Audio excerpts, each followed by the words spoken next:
In 476, the Herulian leader Odoacer entered Ravenna not as a conqueror, but almost as a guest. He did not destroy the walls, did not burn the forum, did not execute the senators. He simply took the purple mantle of the last Western emperor, the young Romulus Augustulus, and sent it to Constantinople with the words, "One emperor is enough for the whole world." No one rebelled. No one mourned the fall. The empire, which once ruled from the Tiber to the Tigris, disappeared, in silence. But how could it happen that the greatest state of antiquity collapsed without the thunder of battles, without a catastrophic defeat, without even real resistance? Why did the legions, once invincible, no longer protect the borders? Why did the cities, once flourishing, turn into silent ruins? Why did the Romans cease to be Romans? The answer does not lie on the surface. It is hidden in a slow, almost imperceptible process, like rust eating away at iron from the inside. The fall of the Western Roman Empire was not an event. It was a syndrome. Complex, multi-layered, stretching over centuries. And to understand it, one must look not at 476, but much deeper, into the very nature of what made Rome great and vulnerable. It was a process similar to the erosion of a rock under the action of wind and water, imperceptible day by day, but ultimately leaving only dust and fragments. Historians argue about the causes, but all agree it was not a sudden collapse, but a gradual fading, where each factor reinforced the other, creating a vicious circle. Imagine Rome under Emperor Trajan in 100 AD. The streets are noisy, the wheels of carts clatter on basalt, the smell of lavender and roasted almonds wafts from the upper terraces. On the Forum, a senator in a toga with a purple stripe argues about laws, and below, children play dice next to a monument to the victory over the Dacians. The army is a single organism. Thousands of soldiers in identical armor, marching in step, with eagles over their heads, with the slogan Pro Patria et Imperator on their lips. In those times, Rome was the center of the world. Aqueducts brought fresh water from distant sources, baths gathered crowds for rest and conversations, and amphitheaters thundered with ovations during gladiatorial fights. Merchants from Egypt brought papyrus, and from Britain tin, exchanging them for wine from Gaul and olive oil from Spain. Now transport yourself to the same city, but in 450. The Forum is overgrown with weeds. The columns of the Temple of Venus have collapsed, their stones used to build a barn. On the streets, silence. A woman in a rough woolen tunic carries a basket with turnips. On her fingers, no rings, no bracelets. Jewelry has long been melted down or hidden in clay pots under the floor. The market trades not in pepper from India, but in local beans and old coins, which are accepted by weight, not by face value. And somewhere in an alley, an old veteran who lost an arm at Frigidus mutters, "I used to serve the emperor. Now I serve whoever gives bread asterisk." In this period, the streets were patrolled not by Roman centurions, but by mercenaries from barbarian tribes, whose accents grated on the ear, and whose loyalty was bought with gold that melted faster than snow under the sun. The former luxurious villas on the Palatine stood abandoned, their frescoes faded, and gardens overgrown with weeds, where stray dogs and beggars wandered, seeking shelter from the rain. Here is the tragedy: Rome was not destroyed. It evaporated asterisk, drop by drop, day by day, decision by decision. It was like the slow evaporation of a lake in a drought. At first imperceptible, but in the end, only dry land remains, cracked from the heat. At first glance, the army remained powerful.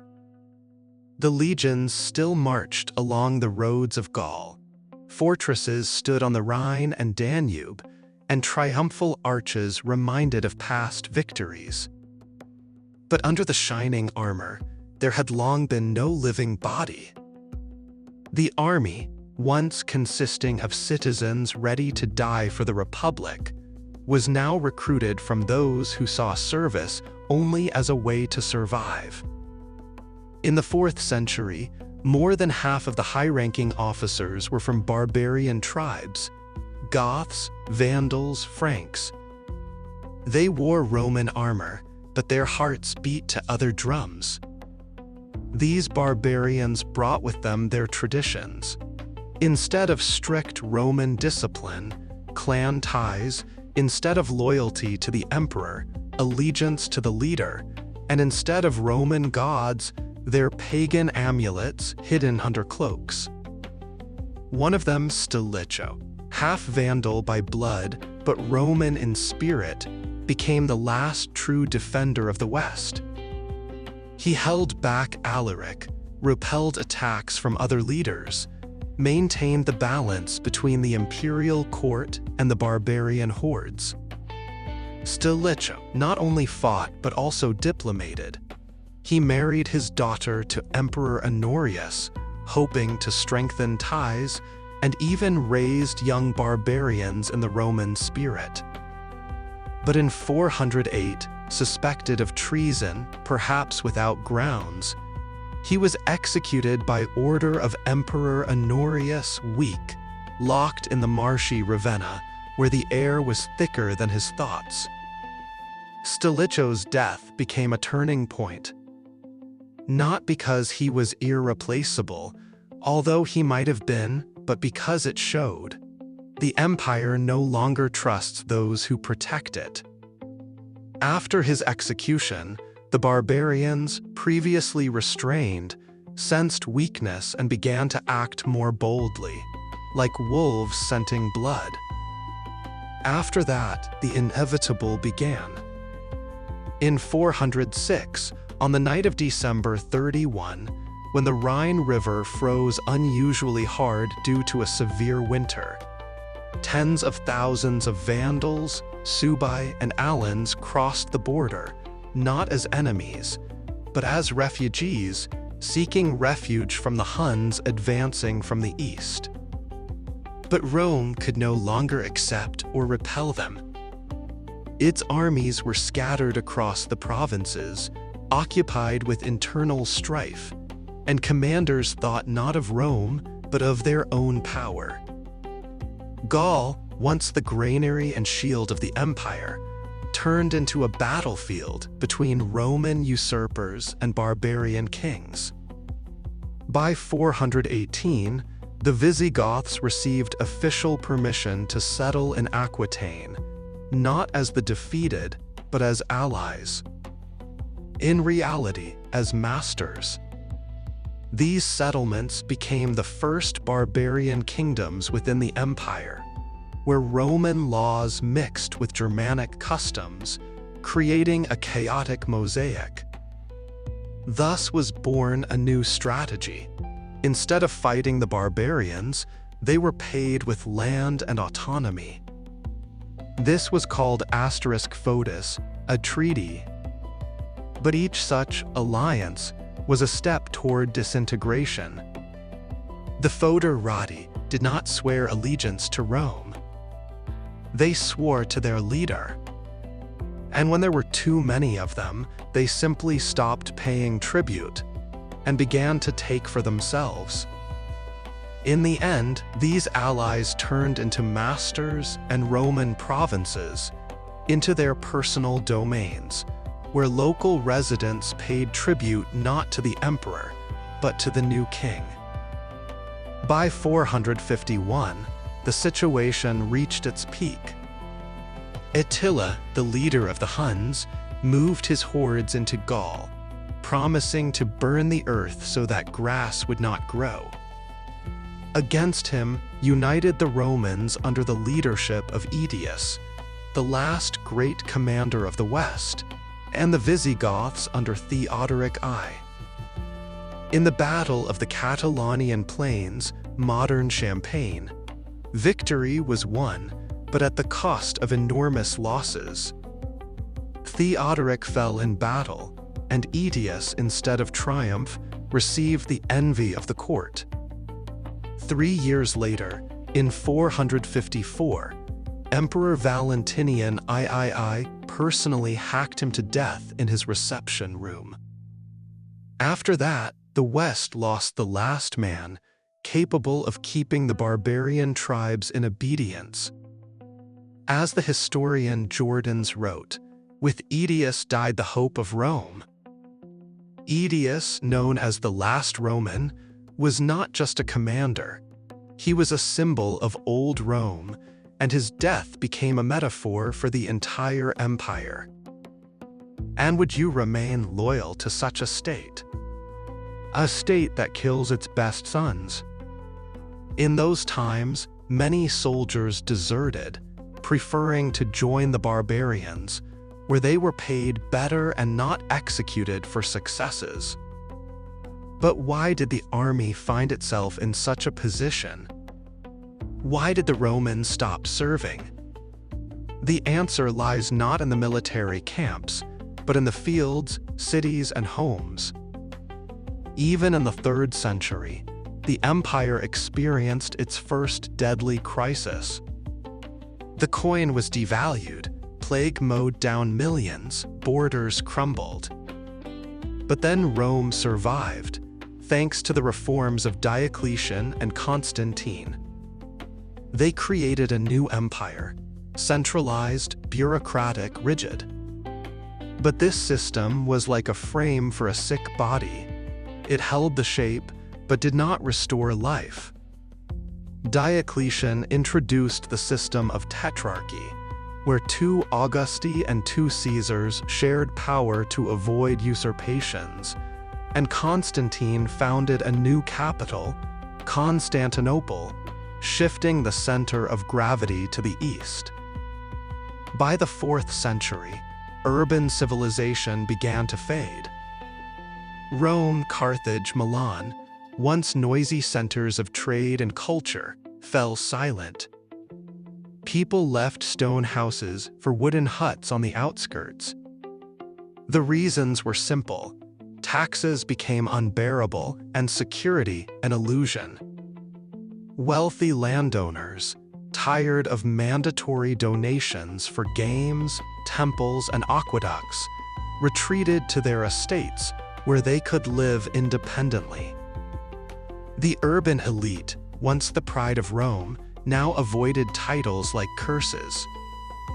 As one late panegyrist wrote, "To be a magistrate means to be a debtor to the state." On the estates, they created mini empires, with their own workshops, fields, and even private armies of coloni, peasants tied to the land, like medieval serfs. In Carthage, once the 2nd city of the empire, where in the 1st century merchants traded pepper from India and glass from Syria, by 430 the bazaars were empty.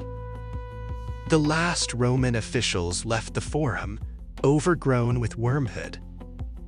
And in the former temple of Saturn, where sacrifices were once made to the gods, now stood a wooden church, small, modest, but full of people seeking not power, but consolation. One old fisherman, born under Emperor Gratian, told his grandchildren, "We used to pay taxes to have roads. Now we pray that the roads do not lead here. Carthage, with its famous gardens and port full of ships, turned into a ghost. Ships rotted in the harbor, and gardens overgrown with thorns where bandits hid. Meanwhile, the population was melting away. Archaeological data say average life expectancy barely reached 25 years. Half of the children died in infancy. Epidemics followed one after another. The Antonine Plague, 165–180, brought by legionaries from Mesopotamia, took, by estimates, from 5 to 10 million lives, up to a third of the empire's population. The plague of Cyprian in the 3rd century repeated the blow. In the 4th century, new outbreaks, possibly exacerbated by climatic changes, cooling and droughts, foreshadowing events like the volcanic eruption in 536, led to crop failures and famine. Each time the empire lost not just people, but the future: soldiers, artisans, mothers. Recovery was slow, too slow for a state under constant pressure. Added to this were migrations. Entire tribes moved, bringing with them diseases to which the Romans had no immunity. The economy, based on money, trade, and taxes, collapsed. Money almost disappeared from circulation. People exchanged grain, wine, cloth. The state, having no income, could not pay the army. And the army, not receiving pay, plundered what remained. A vicious circle from which there was no escape. Trade routes, once guarded by legions, now teemed with pirates and robbers, making the import of exotic goods a rarity. This was especially evident in Iberia and North Africa. Carthage, once the second city of the empire, by 439 was captured by the Vandals. With it fell the main granary of the West. Without African grain, Rome began to starve. In 455, when the Vandals under the leadership of Gaiseric entered the Eternal City, they met no resistance. The city surrendered without a fight. They plundered for 14 days, but did not kill without need. As if they knew, there was no one left to kill. Rome was dead long before it fell. Gaiseric, the cunning king, even took the imperial family captive, marrying his daughter to Valentinian's son to strengthen claims to power. Saint Augustine, dying in besieged Hippo in 430, wrote, "If Rome has fallen, what will remain unshakable?" But in the same treatise on the City of God, he gave the answer: earthly kingdoms are not eternal, but the kingdom of heaven is. For many, this became not consolation, but justification, a reason to turn away from the world that was collapsing. And yet, even with all this, the empire could have survived if it had preserved the unity of spirit. But here too, a rift occurred. In 380, Emperor Theodosius I proclaimed Nicene Christianity as the only permissible faith. This was supposed to become the new glue for the multinational state. But instead of unity, Christianity brought new divisions. Arians, Monophysites, Donatists, each group saw itself as the true Christians. Church disputes became political intrigues. Councils turned into arenas of struggle for power. For example, the Arians, popular among the barbarians, considered Christ a creation of God, not equal to him, which led to accusations of heresy and persecutions. The old Roman values, virtus asterisk, pietas asterisk, gravitas, were fading into oblivion. The citizen ready to die for the Republic gave way to the believer, praying for the salvation of the soul. As one pagan senator lamented, "You pray, and the barbarians come." Pagans, such as Symmachus, tried to preserve old traditions, appealing to the emperor to keep the altar of victory in the Senate, but their voices drowned in the Christian tide. But the most terrible thing happened in 395, with the death of Theodosius. His sons inherited the East and West. Formally, the empire remained united. In reality, no. Constantinople, wealthy, stable, looked at the disasters of the West with cold indifference. Ravenna, the capital of the West, was surrounded by Visigothic lands. The emperor ruled but did not own. Any decision required the consent of a barbarian leader. When in 410 Alaric and his Visigoths burst into Rome for the first time in 8 centuries of history, it became not so much a military catastrophe as a psychological shock. The city, considered eternal, was desecrated. Saint Jerome, hearing this news in Bethlehem, wrote, *, "The world has collapsed. I cannot speak without tears." But in reality, Rome had long ceased to be the capital. The capital moved to Mediolanum, then to Ravenna, a city protected by marshes but cut off from the world. Emperors no longer saw their provinces. They lived in marble palaces, surrounded by eunuchs and courtiers, while outside the walls their subjects starved and died. Alaric, disappointed by unpaid wages, took what he considered his, carrying away treasures, including the menorah from the Jerusalem temple. A woman from a senatorial family, whose husband died defending Rome, wrote in a letter to a friend, "We have lost not the city, we have lost faith in the possibility of order." Now one can ask the main question: why did the 3rd century not become the end, but the 5th did? Because in the 3rd century, the empire still believed in itself. Chaos gave birth to reforms. Diocletian did not just rule, he rebuilt. He introduced the tetrarchy, the tax system, new bureaucracy.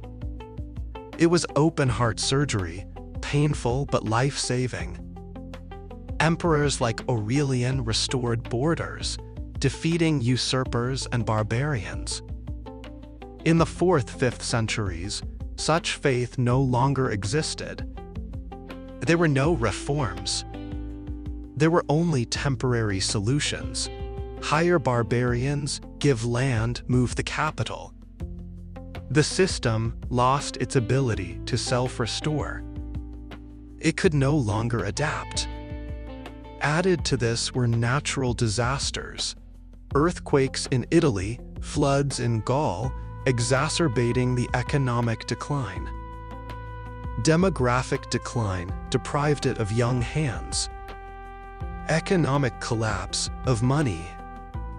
Military crisis of protection. Political paralysis of will. Ideological split of unity. When in 455, the Vandals under the leadership of Gaiseric entered Rome, they met no resistance. The city surrendered without a fight.